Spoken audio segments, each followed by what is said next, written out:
The last couple of weeks you've been hearing some stories about Mother Teresa, and I've got another one to share with you, and it comes from a book called Yours Are the Hands of Christ, written by James Howell.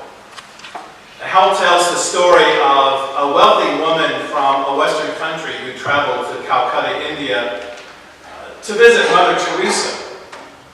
The woman was so impressed with Mother Teresa and what she was doing, that she wanted to write Mother Teresa a very large check and give it to the work of the Sisters of Charity in Calcutta. When she began to write out her check, Mother Teresa declined and told the woman, "I won't take your money." But the woman insisted. She reminded her that the money would enable the Sisters of Charity to accomplish some great works for the poor of Calcutta. But Mother Teresa looked at the woman and said, once again, "No money." Frustrated, the woman said, "Well, Mother Teresa, what can I do to help you?" And Mother Teresa said, "Just come here and see." So she took the woman by the hand and led her down a dreadful barrio in Calcutta, and she found a desperate, dirty, hungry child, and she asked this woman to take care of this child. And so the woman put her purse aside, she took a wash rag and a water basin, and then she tenderly bathed the child. And then she spooned some cereal into the child's mouth. The woman later reported to Mother Teresa that her life was transformed in that act of giving. It was changed, and she became part of something that was greater than what money could buy or replace or fix. Then a teaching took place. Mother Teresa looked at the woman and said, "If at the end of the day you want to examine your conscience, then I want you to look at your hands. What have these hands done today? Whom have they served? Has the imprint of Christ's image been left on anything that these hands have touched today?"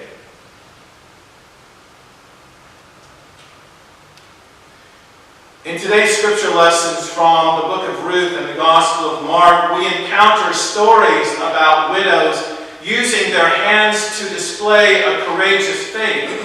Widows who risked everything they had and trusted that God would provide for them even when everything in society seemed stacked against them. In the book of Ruth, we are introduced to a migrant family from Bethlehem who had to leave their home because there was nothing to eat. Elimelech, Naomi, and their two sons lived in Bethlehem but are desperate. They leave Bethlehem, which ironically means house of bread. They left the house of bread because there literally was no bread to eat. And they sought refuge in Moab, a bordering nation, which is a bit unexpected since Judeans and Moabites didn't like each other. Moab was enemy territory for the people of Judah. Well, eventually they settled there, and the two sons married Moabite women. And the family is able to live in Moab in peace for about 10 years, the story tells us. And then the most unfortunate thing happens. All three of the men die. Elimelech and the two sons. Mother Naomi's only hope is to somehow get back to Bethlehem, to her own people. And her daughters-in-law, Orpah and Ruth, follow her. Naomi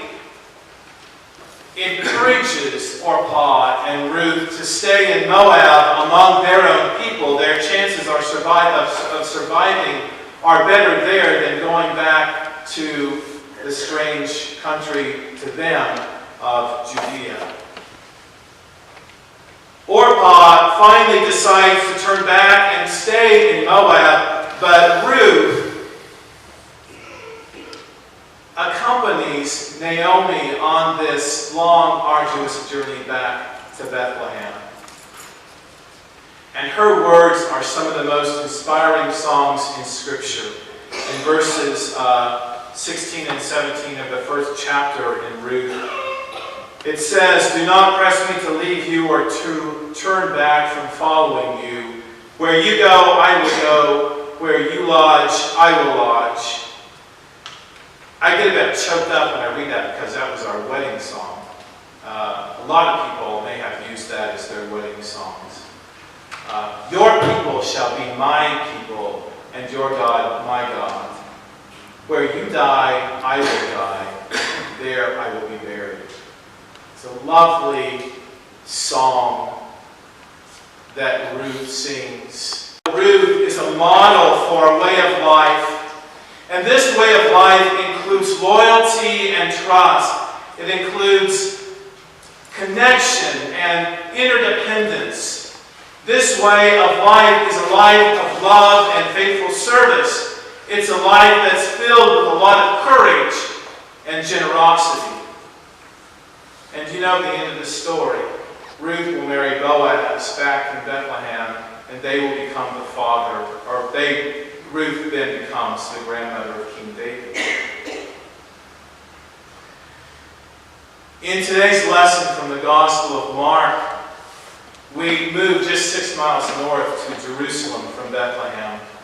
And Jesus and his disciples have come to Jerusalem, the capital city, the seat of national power. And they're impressed. Remember, they come from Galilee, from the poor villages around Galilee. Nazareth was extremely poor where Jesus was from. And they come into Jerusalem, this big Roman city in Jesus' age. Jerusalem was at its height of glory when Jesus lived. It's high up on a hill, so you enter Jerusalem, but you can see it for miles, and it was made out of white marble, and when the sun glistened, all of Jerusalem glistened. And the disciples, they entered the Temple Mount. The Temple Mount was one of the greatest architectural wonders of the ancient world. Many people wrote about how beautiful the Temple Mount was.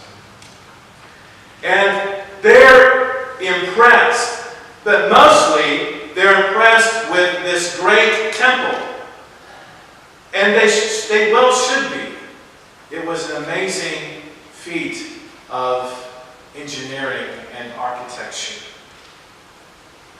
Its architect was King Herod. King Herod was one of the greatest builders of the ancient world. Yet Herod was ruthless, and he was violent toward the people he served. Well, inside this temple complex are many impressive people. And the disciples watch them as they are going by the treasury, and they say to Jesus, "Teacher, look at the scribes, people who have spent their whole life studying the Scriptures.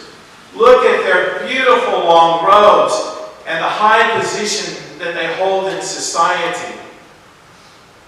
Look at those scribes." Perhaps they wish they were one of them. Jesus isn't impressed. Jesus simply says to the disciples, "Beware the scribes who like to walk around in long robes, be greeted with respect, occupy the best seats in the synagogues and places of honor at banquets." And Jesus took the disciples opposite the treasury, and he pointed to the people that were walking by and offering large gifts. He had a good view. And as verse 41 says, many rich people put in large sums of money. And then Jesus directs his disciples' attention to a poor widow who dropped her coins into the treasury. And the story, according to the story, is all that she has to give. Jesus noticed her. He notices her, and he's moved by one that people tend to overlook. Because just like the disciples, people would watch those in authority, those dropping in large sums of money, those wearing festive long robes. Jesus knows that the poor woman is a victim of society, just as Jesus himself will be very soon.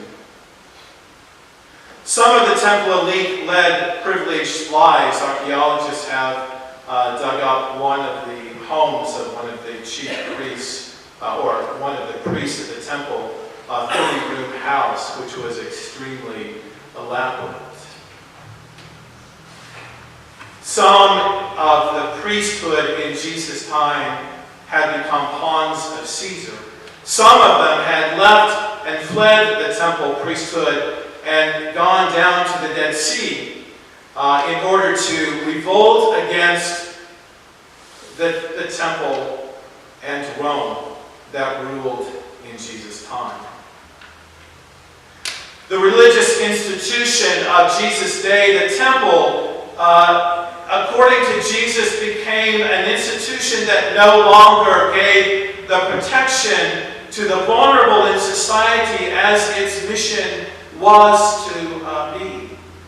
The widows and the orphans, the vulnerable people of the earth. Instead, that institution lived off the offerings that these people brought.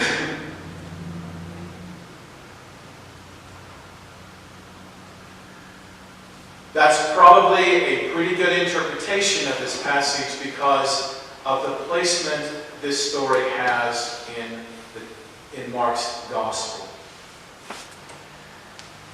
This story will be the last scene of Jesus' public ministry.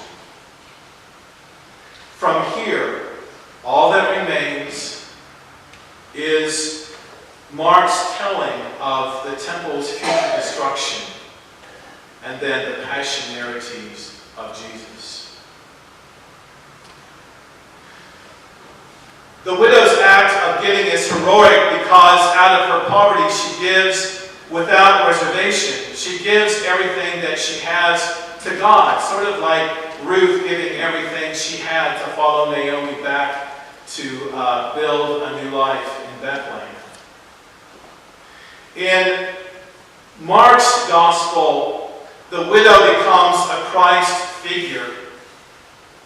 When it came time for Jesus to show how much love he had for the world, he gave everything he had, his life. He didn't give a part of it, he gave all of it. And so, I think the text bids us a question. It's a question that was revealed in the story of Mother Teresa and the woman from the West who came to learn about the ministry of the Sisters of Charity in Calcutta. And that question haunts me as well as it probably does you throughout life, because that question is a serious question for us. We have a chance in this world. And so we all ask, what difference does my life make in the world? Why am I here? Why did God put me in this place? What am I to do with my life? There are so many people who come in contact with Bethany Christian Church that have that question. And so our ministry is to help them answer that in the best ways that they can. Why? Why did God give me life? Why am I here? What difference does my life make? Consider Mother Teresa, a poor, humble servant of God ministering to the poor in Calcutta, India. My goodness, what a life that must have been. Consider the wealthy woman from the West who traveled to visit Mother Teresa and found herself on the streets of Calcutta in an abandoned burial, caring for a hungry, desperate poor child, wiping that child down and feeding that child. Consider Ruth, an immigrant from Moab who risked everything to travel back to Bethlehem, a strange home, but she just simply wanted to ensure the safety of her mother-in-law, Naomi. Consider the widow that Jesus and the disciples saw from a distance, putting everything she had into the temple treasury. Consider Jesus, who then gives his life on a cross. But a cruel, cruel way to end one's life. What difference does my life make? Take that question with you today. What difference does my life make?